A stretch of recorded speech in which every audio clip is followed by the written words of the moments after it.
사건들이 가득한 시대가 되었어요. 하나님의 말씀을 너무 혼잡하게 전하시는 분들이 많아요. 저는 이 시간 말씀을 전하고 가르치는 사람들은 책임을 져야 합니다. 땅에서도 책임을 져야 하지만 죽어서 심판을 받는 데는 예외가 없습니다. 거기에는 이미 기회가 상실된 거예요. 지금 우리가 땅에서 회개하고 용서를 구하고 뭔가 방향을 바꾸고, 제목이 세상을 바꾸는 하나님의 군대, 그런 이것보다 마음을 바꾸는, 세상을 아무리 바꿔봐야 무슨 소용이 있어요. 우리의 마음이 바뀌지 않는데, 우리의 마음이 새로워지지 않는데, 한국 강단에 목사가 10만 명이면 뭘 할까요? 그런 말이에요. 왜 우리 한국 성도들은 전부 잠을 자고 있는가? 보이지 않는가? 오늘 여기 여러분들 뭐 때문에 모셨습니까? 여러분들이 세상을 바꾸시겠다고? 저는 감히 그런 말을 하지 않습니다. 저 자신도 변화가 안 되고 있는데 내가 살고 있는 이 세상이 어떻게 바꿔지리라 생각합니까? 오늘 말씀을 받는 각인들에게 저를 비롯하여 우리 심령이 바꿔지는 은혜의 말씀을 입으시기를 주의 이름으로 축원합니다. 아멘. 말씀으로 내 심령이 은혜를 입어야 돼. 내가 변화되어야 돼. 내 심령이 변화되어야 세상을 개혁하든지, 세상에 뭘 옳은 일을 할 것 아닙니다. 제가 여기 오면서 하나님께서 저에게 짧은 시간에 기회를 주셨어요. 우리 초대 이승만 박사, 알고 있었지만 구체적으로 알 수 있는 기회를 한 번 더 주셨어요. 자, 그분의 첫째 목표가 뭐였을까요? 대통령이었을까요? 아니에요. 대통령이 되어서 꿈꿨던 것은 대한민국을 기독교 국가를 세우는 거였어. 그래서 재헌 국회 시작할 때 기도회를 할 수밖에 없었어요. 대표 기도를 한 누구라고 하죠? 네. 그런데 과연 지금 130년이 지난 이 나라의 대한민국 국회와 정치판과 우리 목회자의 현실은 어떻게 바뀌었습니까? 그들이 통곡하지 않겠습니까? 그들이 복음을 받아들이고 이 문명이 가득하고 역적무지에 누워있던 자들, 하나님의 복음을 받아서 깨우치는데 그들이 미달이 되었습니다. 오늘 여기 계신 분들 보니까 전부 다 6학년 반 이상은 다 넘는 것 같아요. 네? 서희는 나도 7학년이니까 여러분들 다 6학년 반 이상 됐을 거라는 말이에요. 그러면 우리는 가난한 보릿고개가 뭔지, 가난이 뭔지, 배움이 뭔지, 지금 우리가 살고 있는 현실이 얼마만큼 과거와 비교할 수 없는 삶의 현장으로 바뀌었는지 너무 잘 압니다. 무엇이 썩었습니까? 정신이 썩었습니다. 왜 우리가 마약 퇴치를 위해서 기도를 해야 하고, 왜 우리가 술중년들을 위해서, 노숙자를 위해서 그들에게 빵을 갖다주면서 복음을 전해야 하는 이 아픈 현실 속에 나와 여러분이 지금 살고 있지 않습니까? 안타깝지 않습니까? 저는 여러분을 혼낼 자격이 없어요. 다만 하나님의 말씀을 통해서 우리가 다 같이 공감하자는 것입니다. 배우리는 사람보다 가르치고 선생으로 살고 있는 사람들의 마음이 더 중요하다는 것을 말씀드리는 거예요. 우리가 사회운동, 정치, 경제 다 좋지요. 그런데 과연 하나님이 내가 하는 일을 정말 원하시는가? 내가 정말 하나님의 원하시는 일을 하고 있는가? 아버지, 이 기도에 한번 참석해서 사회에 나가서 뒷개도 한번 들고 내가 외치는 것이 과연 무슨 의미가 있는 것인가?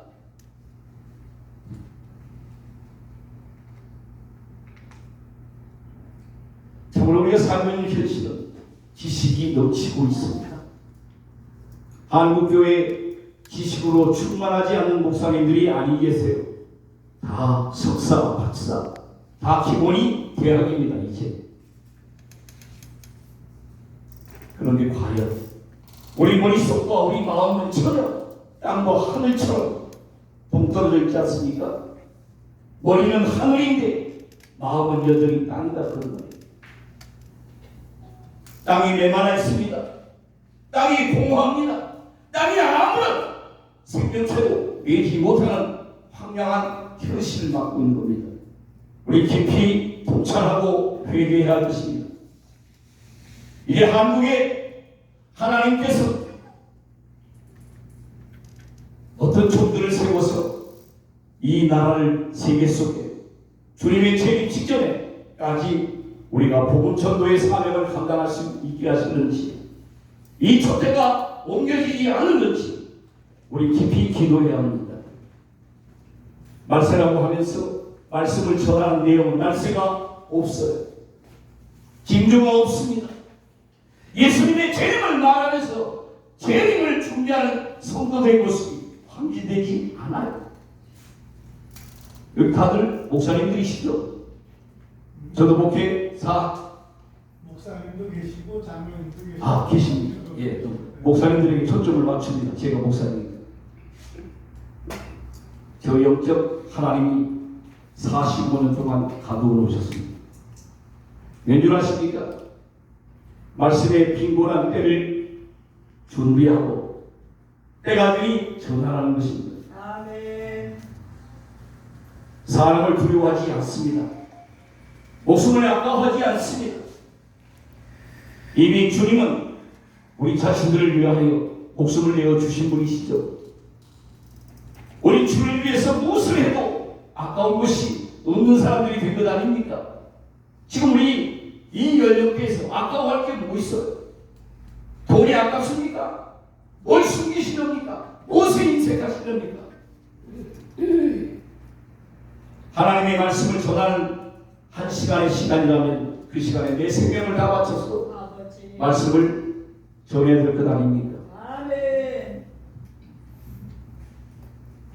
왜 오늘 이 야고보서는 많이 선생이 되려 하지 마라. 이미 마태복음 23장 8절에 너희는 납비라 칭함을 받지 말라 그랬습니다. 예수님 당시에 얼마나 납비가 홍수를 입었으면, 납비에게 하는 일이 없었으면, 얼마나 건들건들하고 목에 힘주고 다녔으면, 그 납비들을 향해서 주님은 이렇게 말씀하신 것입니다. 칭함을 받지 마라. 납비라. 저들이 너희에게 유익이 되는 일을 하지 않는다 그런 말. 저도 손녀가 11살짜리가 있습니다. 학원비가 한 달에 3만일 나갑니다. 200, 300 우습습니다. 그렇게 해서 가르쳐서 20년, 30년 후에 얼마나 보상을 받겠습니까? 그 많은 지식을 머릿속에 넣어서 과연 어떤 인물이 되겠습니까?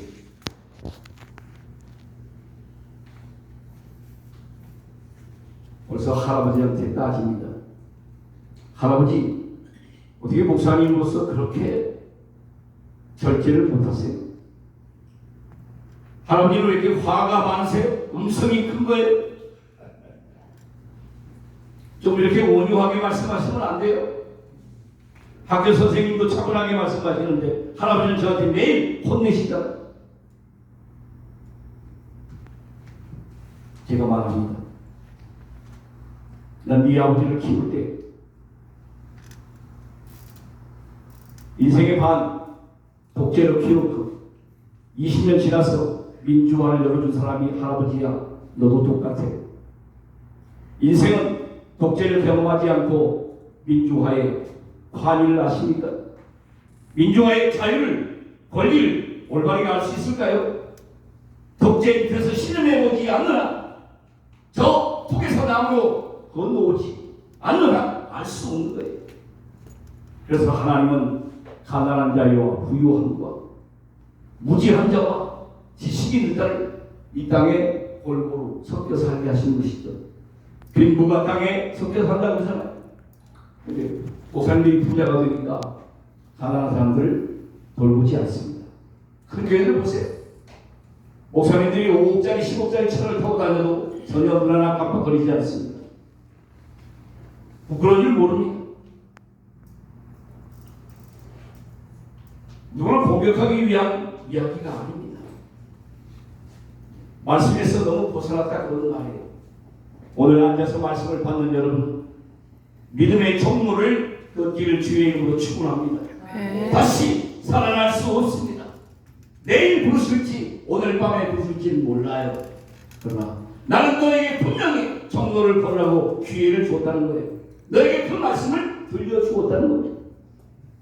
너는 꼼짝도 하지 않았다는 거예요.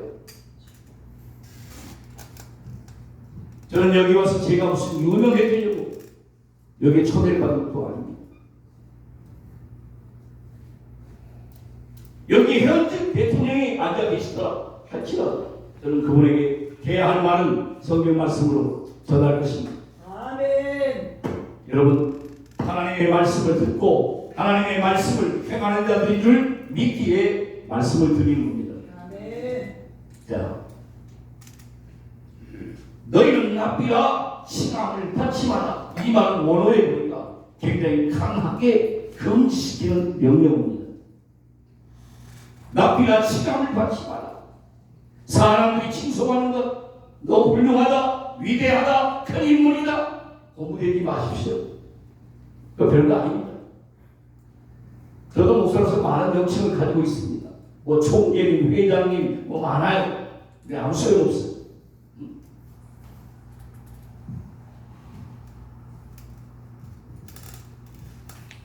다시 말씀드리면 교사가 되는 것은 끝이라 그런 거예요. 그만큼 가르치는 자의 책임이 중요하다. 아멘. 오늘 지도자의 책임은 일반 백성과 비교되지 않습니다. 정치자를 끌어내리는 시대가 되었습니다. 왜? 자격이 없기 때문에, 무능하기 때문에, 책임을 다하지 않기 때문에 우리는 지금 아침 저녁으로 탄핵 얘기가 나오는 이 시대에 살고 있지 않아요.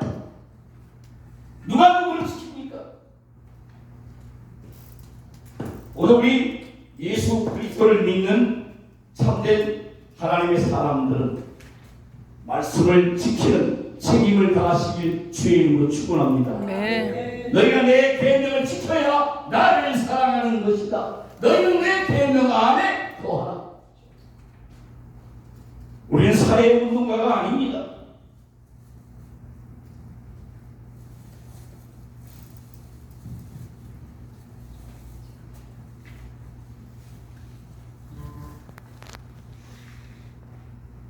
이거 불이 안 됩니다.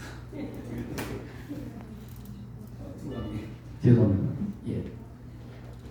너무 크게 하면 꺼져요. 아, 그렇습니까? 얘가 너무 놀랬군요. 네. 예. 자.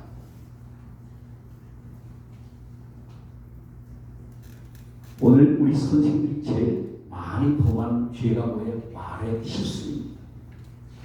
어린일치가 안 되는 사람들이 많아요. 여기 말씀을 받고 계신 분들은 어린일치로 지금까지 하나님의 사랑, 하나님의 보호하심, 하나님의 간섭하심 속에 살고 계신 분들인 줄 믿습니다. 아멘. 어린일치. 공감부에 보니까 너희가 무슨 무익한 말을 했든지 그 무익한 말로도 신문을 받으리라고 했어요. 주님의 일은 감정으로 하지 않습니다. 말로 하는 게 아니에요. 하나님의 나라는 말에 있지 않고 어디 있다? 능력에 있다. 네. 이 말씀의 권세로 세상을 만드신 그분의 자녀, 그분의 종된 우리들이 얼마만큼 말을 삼가해야 되는 것인지, 말을 조절해야 되는 것인지, 말의 효과를 내야 하는 것인지, 이걸 정확하게 눈을 가지고 신앙생활을 하셔야 됩니다. 나는 이제 늙어서 깜빡깜빡거려요. 귀도 잘 들리지도 않아. 저도 눈앞에 안개가 거쳤다 내렸다 그럽니다. 그래서 원고를 준비할 때 숫자를 저도 최대한 제가 볼 수 있는 만큼 크게 키웁니다.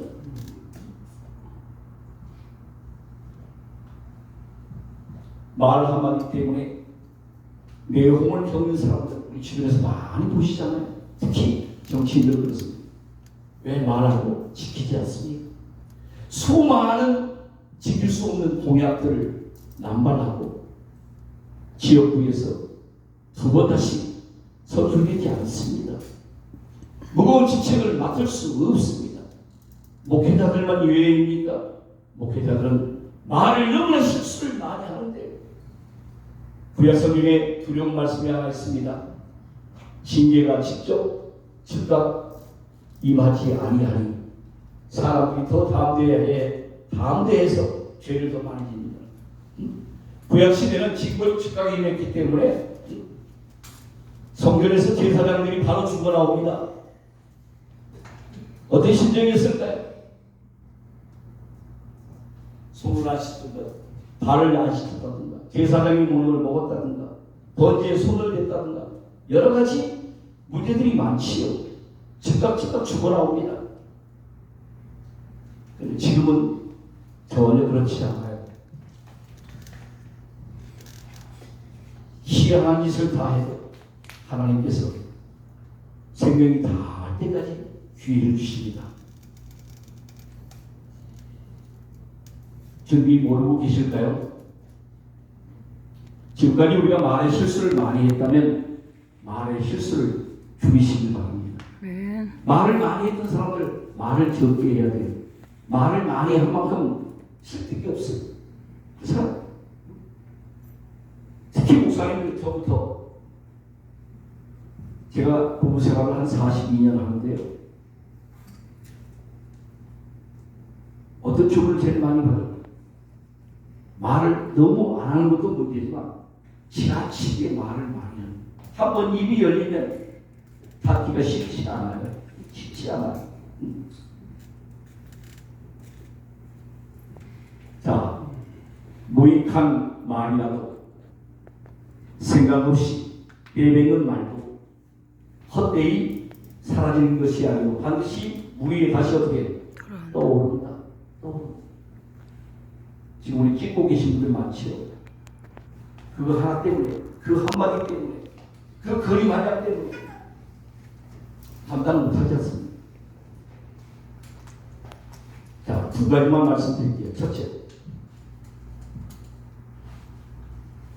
왜 우리는 많이 선생이 되지 말아야 한다? 이미 된 것을 어떻게 합니까? 비로소 활동하고 있다면 책임을 다하십시오. 책임을 다하는 것이 성경에 보니까 죽도록 충성하라. 아멘. 너에게 맡겨진 것에 충성하라. 사람이 한 번 죽는 것은 하나님이 정하시는 것이요. 그 이후에는 뭐가 있습니다? 심판이 있으리라. 심판이 있습니다. 여러분도 저도 똑같이 다 눈을 감습니다. 그날이 다를 뿐이에요. 그렇지? 그날이 달라. 젊은이가 꼭 먼저 가는 것도 아니고 늙어서 꼭 먼저 가는 게 아니에요. 죽음에 잘 아시는 대로 뭐가 없어요? 순서가 없습니다. 순서가 없어요. 저도 이 교계 장남인데 40년 전에 제 형제 하나가 일찍 세상을 하나님이 데려가신 것을 알게 하셨어요. 근데 그 친구 떠나기 전에 다 준비를 했던 걸 나중에 알았어요. 왜? 그 목사님처럼 기타를 좀 배우셨어요? 좋은 학교 다녔어요? 집안에서 다 기대했어요. 왜? 그때 당시에 80년대 세분이학도 괜찮았지요? 목사님? 그런데 하나님께서 꿈으로 보여주세요. 강물이 흐르는데 강에서 관이 하나 올라와. 관이 하나 올라와. 네? 하얀 관이 하나 올라와. 제가 그건 아니에요. 저희 집안에 어떤 분이 전화가 왔어요. 무슨 일이 있을 것 같은데 조심해라. 누구말처럼 저 무당들이나 저 신비주의 체험주의 같은 사람들은 아마 그렇게 얘기했겠죠. 그런데 여름 수련회 지금 이 시간 8월 15일 대성리에 주일학교 아이들을 데리고 물놀이 들어갔습니다. 40년 전에 대성리에 이렇게 지금처럼 되어 있지 않았지요.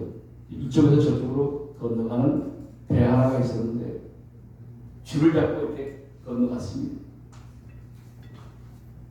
아이들하고 조금 데서 놀다가 본인이 좀 수영을 할 줄 아니까 수영하겠다고 강가로 나왔는데 아마 심장마비로 그대로 그냥 가라앉았어요. 제가 거기 갔을 때 그때는 택시밖에 없었어요. 차도 없었어요. 그런데 마음이 너무 불안한 거예요. 제가 그때처럼 불안을 느껴본 적이 없어요. 걷잡을 수 없습니다. 한 몇 시간 걸려서 갔어요. 희신을 못 찾았습니다. 왜? 어디로 떠내려갔겠지. 거기는 뭐 금리가 상당히 심하니까요.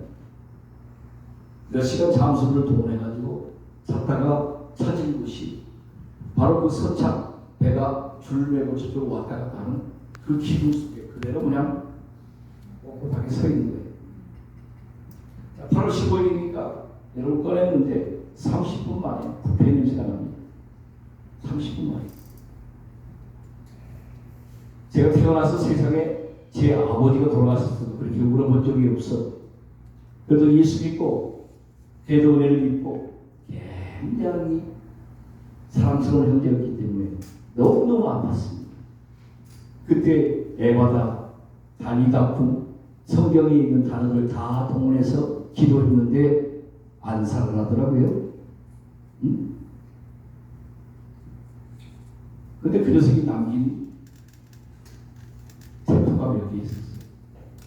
저 하늘에는 뭐가 없네? 슬픔이 없네. 슬픔이 없네.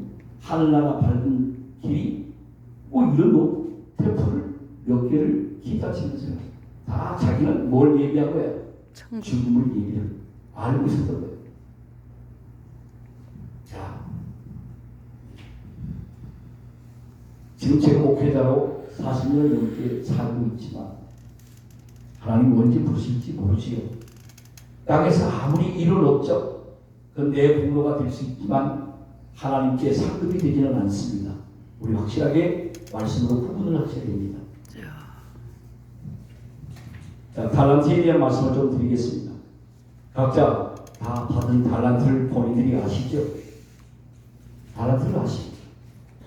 전하는 자는 전해야 되고 가르치는 자는 가르쳐야 되고 찬양하는 자는 찬양해야 되고 누가 시켰습니까? 주신 달란트대로 주의를 하는 거 아닙니까? 네. 누구에게 배워서 합니까? 이 받은 달란트대로 잘 사용하고 장사를 잘하여 이익을 남기는 주님이 기뻐하시는 하나님의 종들이 되시기를 주의 이름으로 축원합니다. 아멘. 마태복음 25장 15절에 있는 말씀처럼 맡기신 한 달란트, 두 달란트, 다섯 달란트 이것은 비교의 대상이 아닙니다. 하나 받은 사람은 하나대로만 일할 수밖에 없잖아요. 받은 게 적은데 물질도 마찬가지 아니에요. 어떤 데 갔더니 목사님이 무슨 헌금을 만 원을 하느냐 요즘 최소한 이거는 해야지. 만 원도 지금 없어가지고 교통비도 머리가 터지는데 그거 드리는 사람 얼마나 상처가 되겠습니까? 그렇지요? 말씀을 그렇게 전하면 안 돼요. 또 못 드리는 사람은 어떻습니까? 그렇죠? 제가 집회를 다녀보니까 교통비도 없는 데도 있어. 많이 주면 3만 원, 5만 원 주는 데도 있어. 인간적으로 예전 같은 부부를 끌었겠지요. 내가 쏟은 시간이 얼마인데. 주님 말씀대로 거저 받았으니 거저 주어라. 이것이 주님께 내가 거저 받은 게 더 많지. 그런데 지금 내가 수고해서 내가 원하는 만큼 상대방으로부터 거둬지지 않는다고 해서 내가 마음을 주님 앞에 그렇게 쓰면 내가 부끄러운 종이 아닙니까? 오늘